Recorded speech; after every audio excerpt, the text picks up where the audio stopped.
everyone. This is Lindsey O'Donnell-Welch with Decipher, and I'm here today with Ben Nahorney, the threat intelligence analyst with Cisco. Ben, thanks so much for joining me today.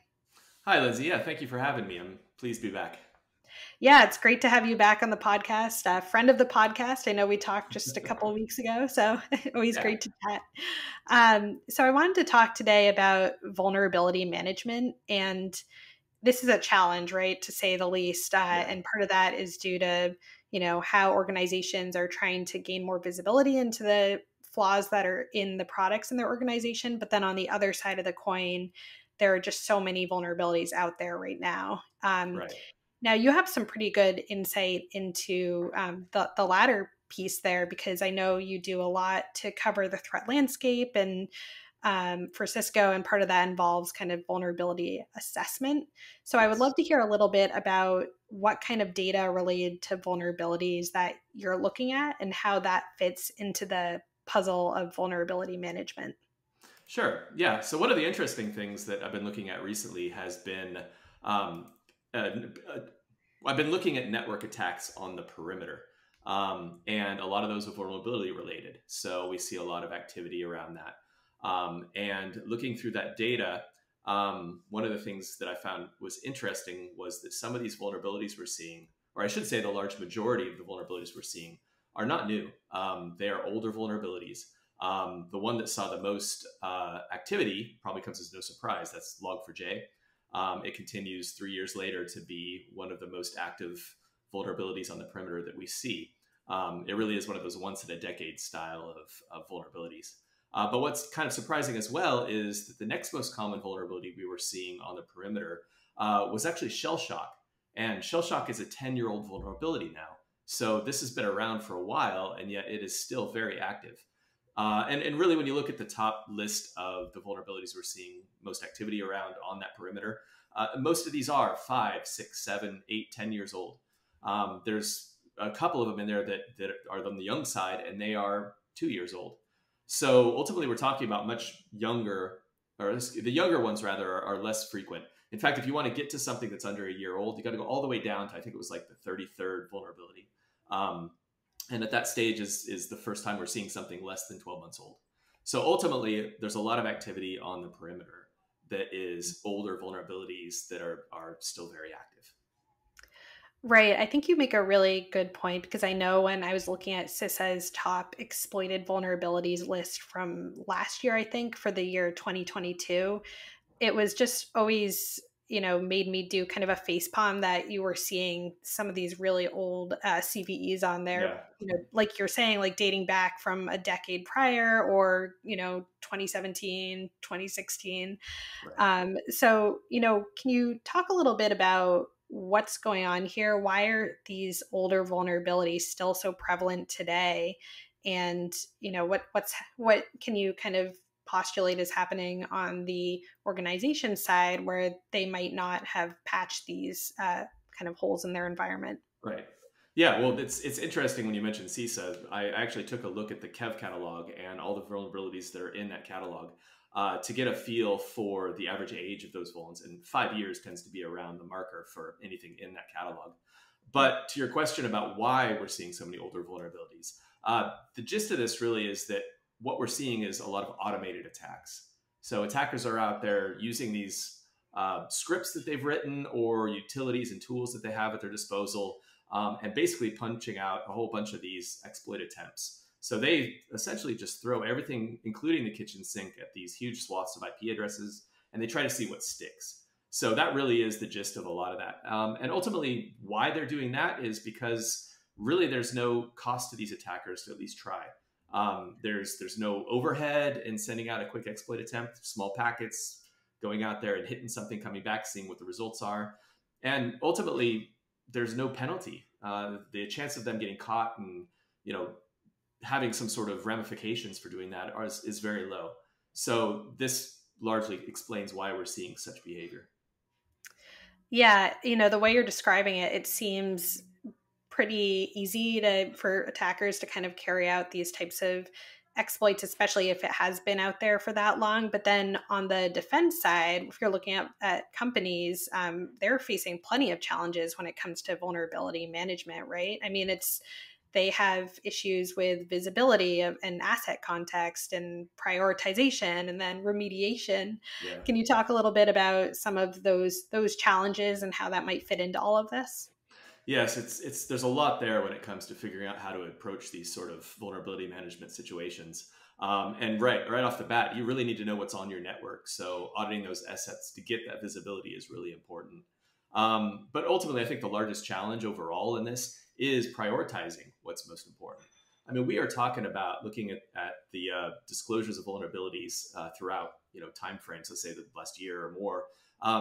You're talking sometimes, well, I think you're talking about an average of somewhere around 70 vulnerabilities a day are being disclosed ultimately. That's a lot for a team to work with. But the other side of that too is that this is an average, right? It's not that you're seeing 70 every day.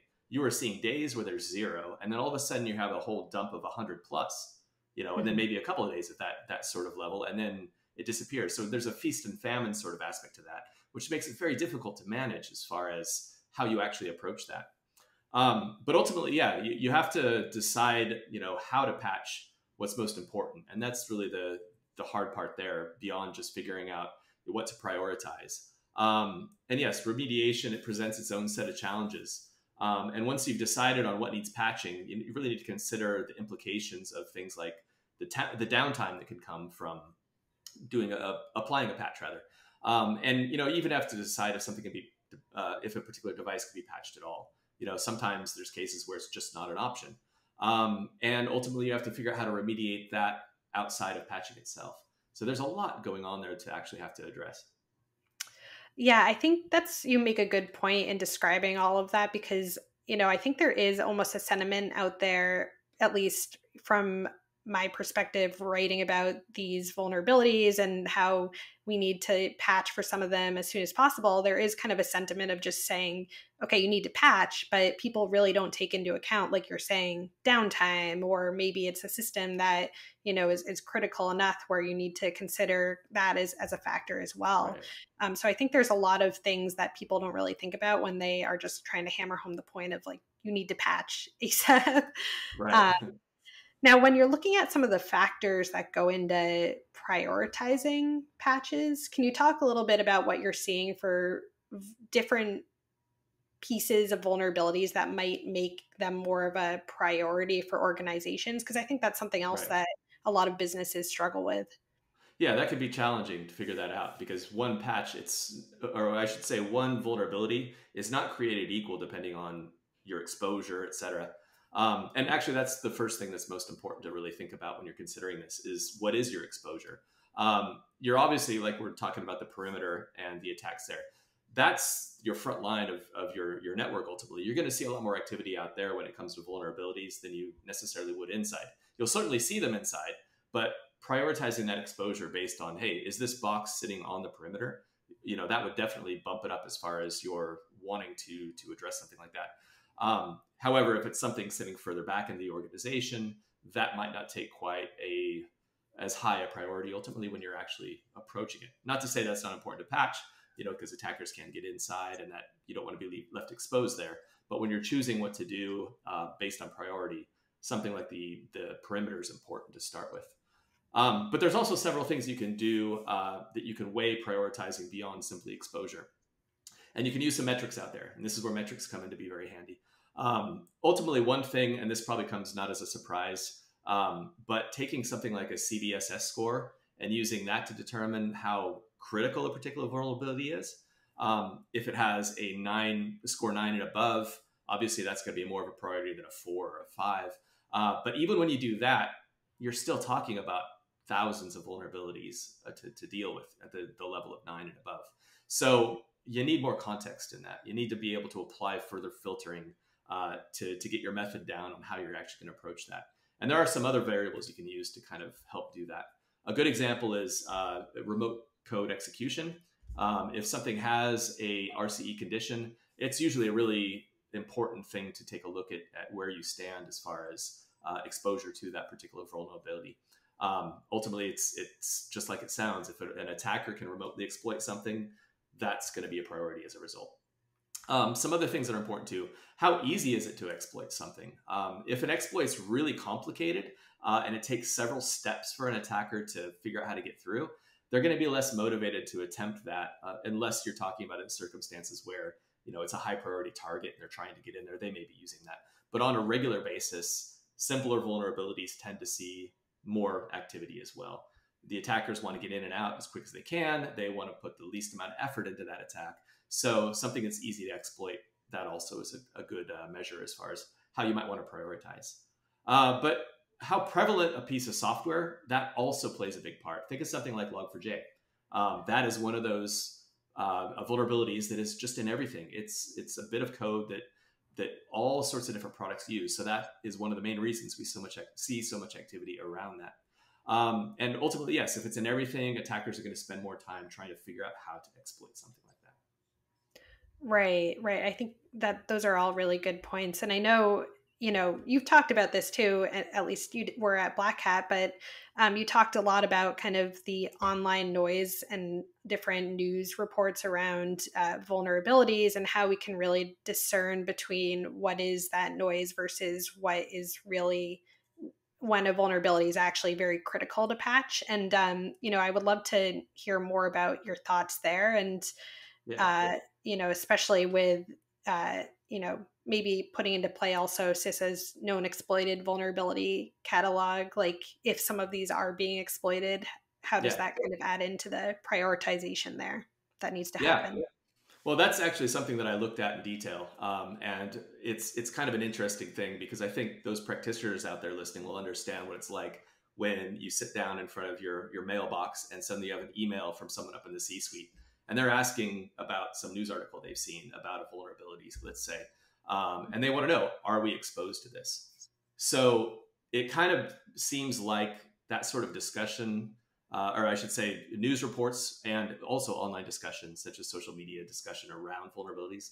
That may sound like a good point to start when it comes to determining what you'd want to prioritize patch-wise.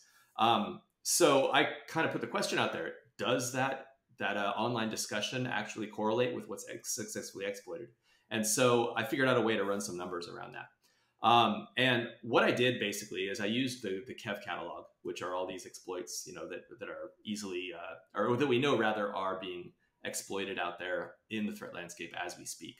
And I went ahead and compared ultimately what's happening in online discussion versus what's being successfully exploited using those vulnerabilities that are listed in the Kev catalog. And what I discovered was kind of interesting. The top 10 list that we have for online discussion had a whole bunch of stuff that was very familiar, stuff you heard talked about, et cetera. Anyone listening to the news would have seen some discussion around these sort of things, may have seen those vulnerabilities. But then I took a look at the list of things that are successfully exploited. And I found there was not a lot of overlap between the two. In fact, the vulnerability that came out as being number one in the list of successfully exploited vulnerabilities in this check that I looked at wasn't even in the top online discussion list. In fact, it was way down the list. I think it was like the 70 something range of online discussion. So it did not rank very highly. And there really wasn't a lot of overlap. I think in the top 10 list for both, there were 3 vulnerabilities that showed up in both lists, and they didn't show up even in the same points. So there was some differences in how that actually lined up there. But looking at that same set of data and the successfully exploited vulnerabilities, I found that we saw a lot better success rate with things like remote code execution and then CVSS scores of 9 or above. Those were 2 things that actually got a lot better results in that list of successful exploits. Yeah, that's really interesting because I do feel like there is a lot of online buzz, especially on Twitter and social media, about these different types of vulnerabilities as they pop up, and maybe even before they're exploited. And there's a lot of speculation. So I think a good takeaway there would be to really know like what to look out for and understand kind of how the severity of some of these vulnerabilities plays out in your own environment. Yeah, exactly. And that's the important thing, is knowing your own environment, knowing what you have there, and tailoring your approach based on your particular setup, because everybody has a different setup, and that does lend itself to a slightly different approach in each case. Absolutely.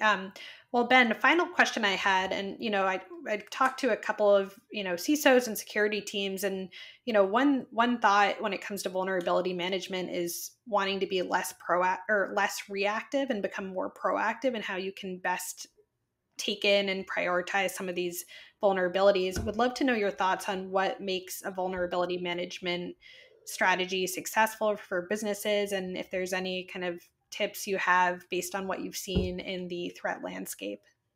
Well, really, it comes down to knowing what you have in your network and then approaching it from there, prioritizing what you think is most important, what you think gives you the most exposure to attack, and really just kind of figuring out how to approach those individuals from there, getting the most important ones first, and then working your way down a prioritization list to find out what you think is actually most beneficial to take care of. Because at the end of the day, the hardest part is patching everything is a next to impossible, you know, feat in today's landscape with all these vulnerabilities we see.